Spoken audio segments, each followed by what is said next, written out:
Hello friends, welcome to ரியாவின்வீடு. நீங்கள் இப்போ தான் நம்ம சேனலை ஃபஸ்ட் டைம் பார்க்குறீங்கன்னா கீழே இருக்கிற சப்ஸ்கிரைப் பட்டனையும் கூடவே வர்ற பெல் ஐக்கானையும் கிளிக் பண்ணிக்கோங்க. இன்றைக்கி நம்ம வீடியோவில் எந்த குக்கிங்கோ எந்த ரெசிபியுமே கிடையாதுங்க. வீட்டிலேயே ஒரு ரோஸை வச்சு அந்த பெட்டல்ஸை யூஸ் பண்ணி ஒரு ஃப்ளவர் வேணி எப்படி பண்ணலாங்கிறதான் வீடியோவில் ஷேர் பண்ணியிருக்கேன். இப்போ இதுக்கு என்னென்ன தேவைன்னு பார்த்தீங்கன்னா, நான் ஒரே கலரில் 4 ரோஸ் எடுத்து வச்சுருக்கேன். அதுக்கடுத்ததாக நம்ம வீட்டில் நார்மலாக வச்சுருக்க நீடில் ஒரு த்ரெட்டு போட்டுட்டு எண்டில் நாட் போட்டு வச்சுருக்கேன். அதுக்கப்புறமா இந்த மாதிரி அந்த ரோஸோட காம்பு இருக்கும் இல்லையா, ஸோ அதை சின்னதாக 2 பீஸாக கட் பண்ணி வச்சுருக்கேன். இதை நம்ம கோத்துக்கிறதுக்காக. அடுத்ததாக ஒரு சிசர். இப்போ ஃபஸ்ட்டு நம்ம இந்த ரோஸை பெட்டல்ஸ் மட்டும் இந்த மாதிரி எடுத்துக்கலாம்.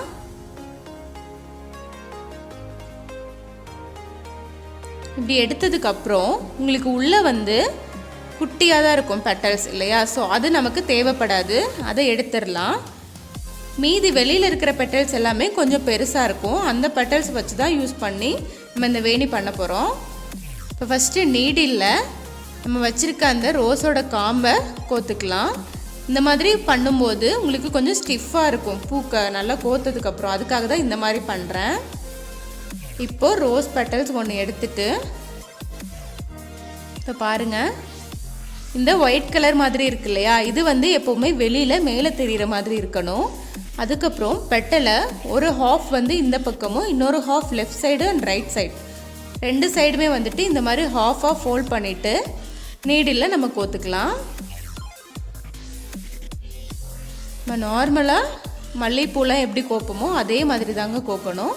ஆனால் அந்த ஒயிட் கலர் மட்டும் நமக்கு வெளியில் தெரிகிற மாதிரி கோத்துக்கணும், அப்போ தான் அழகாக இருக்கும் பார்க்கும்போது. Left side half, right side half லைட்டாக ஃபோல்ட் பண்ணிவிட்டு இந்த மாதிரி ரவுண்ட் ஷேப்லேயே தான் கோக்கணும். ரொம்ப போட்டு பெட்டல்டா அப்படியே அழுத்திலாம் பிடிக்காதீங்க, கசங்கின மாதிரி ஆகிடும். லைட்டாக ஃபோல்ட் பண்ணிவிட்டு அப்படியே கோத்துருங்க. இந்த மாதிரி ஒயிட் ஃபுல்லாக ரவுண்டாக நமக்கு தெரிகிற மாதிரி ஒரு 6லேருந்து 7 பெட்டல்ஸ் மட்டும் ஒரு லேயருக்கு கோத்துக்கோங்க. அப்படியே ஒவ்வொரு லேயராக கோக்க நமக்கு கரெக்டாக வந்துடும். இந்த மாதிரியே பண்ணிக்கோங்க, ரொம்ப அழகாக வரும்.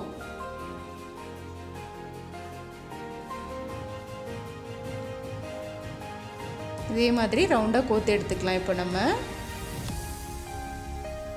கொஞ்சம் நான் கோத்துட்டேன் பாருங்கள். முடிஞ்ச அளவுக்கு ஒரே மாதிரி சைஸில் பெட்டல்ஸ் இருக்கிற மாதிரி பார்த்துக்கோங்க. அந்த மாதிரி இருந்தால் உங்களுக்கு கரெக்டாக வரும் வேணி. கொஞ்சம் சின்னது பெருசுமாக எடுத்தோன்னா கொஞ்சம் பார்க்குறதுக்கு கொஞ்சம் எக்குத்தப்பாக இருக்கிற மாதிரி இருக்கும். இப்போ நான் கொஞ்சம் கோத்துட்டேன் பாருங்கள், உங்களுக்கு பார்த்தாலே தெரியும், அந்த ஒயிட் கலர் எல்லாம் வெளியில் அழகாக தெரியும். இப்போ இதை நான் அப்படியே த்ரெட்டுக்கு மூவ் பண்ணிக்கிறேன். அதே மாதிரி ரொம்பவும் போட்டு அழுத்திடாதீங்க, அழுத்தினீங்கன்னா உங்களுக்கு அந்த ஷேப்பே தெரியாமல் போயிடும். லைட்டாக ப்ரெஸ் பண்ணி அப்படியே தள்ளி விட்டுருங்க. இப்போ நான் எல்லாத்தையுமே கோத்து எடுத்துட்டேன் பாருங்கள், இவ்வளோ அழகாக இருக்குன்னு சொல்லிட்டு. இப்போ லாஸ்ட்டு எண்டுலேயும் நம்ம அந்த காம்பு வச்சுருக்கோம் இல்லையா, அதை இந்த மாதிரி கோத்துக்கலாம். நமக்கு ஸ்டிஃபாக நல்லா நிற்கும் இந்த மாதிரி காம்பு ஃபஸ்ட்லேயும் லாஸ்ட்லேயும் வச்சுக்கிட்டோன்னா. இப்போ த்ரெட்டை கட் பண்ணிக்கலாம். நீங்கள் சிம்பிளாக ஒரு மேரேஜுக்கு போகிறீங்கன்னா கூட ஒரு 4 ரோஸ் இருந்தாலே போதும், இந்த லென்த்துக்கு உங்களுக்கு கிடைக்கும். இன்னும் கொஞ்சம் லென்த்தாக வேணும் அப்படின்னு நினச்சிங்கன்னா ஒரு 10 ரோஸ் அந்த மாதிரி எடுத்துக்கிட்டிங்கன்னா உங்களுக்கு இன்னும் நல்லா லென்த்தாக கிடைக்கும். இப்போ 2 சைடுமே நீங்கள் த்ரெட்டை அட்டாச் பண்ணிக்கலாம். எக்ஸ்ட்ரா வேறு ஏதாவது த்ரெட்டு கொடுத்துட்டு நீங்கள் ஜடையில் வச்சு அழகாக அடியில் வச்சு கட்டிக்கலாம். ரொம்ப அழகாக இருக்கும் பார்க்குறதுக்கும், ரொம்ப ஈஸியாகவும் பண்ணி முடிச்சிடலாம். நீங்களும் இதே மாதிரி வீட்டில் செஞ்சு பாருங்கள். இந்த வீடியோ உங்களுக்கு பிடிச்சிருந்தா லைக் பண்ணுங்கள், ஷேர் பண்ணுங்கள், மறக்காமல் சப்ஸ்கிரைப் பண்ணிவிடுங்க. தேங்க்யூ.